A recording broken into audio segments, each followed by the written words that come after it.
জার্নিটা সহজ ছিল না, অ্যাকশন সিনেমা করা অনেক কঠিন। অ্যাকশন করা অনেক কঠিন না দাদা? দাদা কোথায়?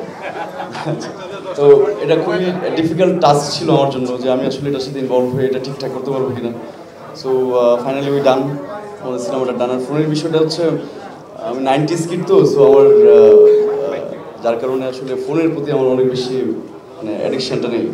সো এটা ভালো, বেটার আমার জন্য। শুটিংয়ে আমি খুব আরাম করে শুটিংয়ে মনোনিবেশ করতে পারি, কাজ করতে পারি। এটা আমার জন্য অনেক better, that's why phone use করি। আমার মনে হয় সিনেমাটা দেখার পর সবার এই প্রশ্নের উত্তরটা ক্লিয়ার হয়ে যাবে। এই যে যারা আমার সিনেমা দেখতে পছন্দ করে সবার সাথে ঘুরে ঘুরে সিনেমা দেখবে, আমার মনে হয় সেটা সিনেমা দেখলে ক্লিয়ার হবে। না না, এটা সিনেমা দেখার আগে কেন বলবো আমি? এটার রাইট একমাত্র দাদার আছে, দাদা বলতে পারছে।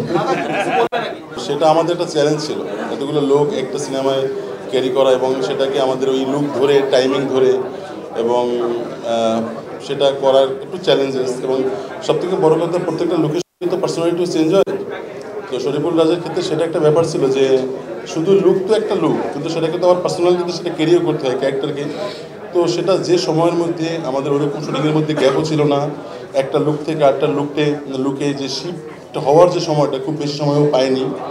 তো ওর ওই সেই কনসেন্ট্রেশন, সেই ডেডিকেশন ছিল বলেই ও ধরতে পেরেছে যে আসলে আমার এই লুকের সঙ্গে আমার এই ক্যারেক্টার কোন পার্সোনালিটি ক্যারি করবে।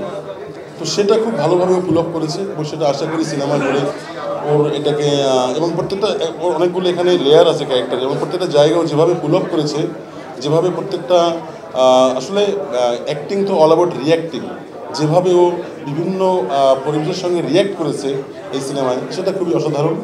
এবং ওই যে বললেন যে লুক হয়ে ওঠা, শুধুমাত্র লুক তো লুক না, সেটা ইনার এবং আউটার দুই থেকেই হয়ে উঠতে হয়, সেইটা খুবই ও দারুণভাবে করেছে। সো দিস ইজ, আমি বলবো যে খুবই খুবই প্রাইজ উঠতি এবং দর্শকও সেটা হলে গিয়ে আশা করি সেটা এক্সপ্লোর করবে এবং এনজয় করবে।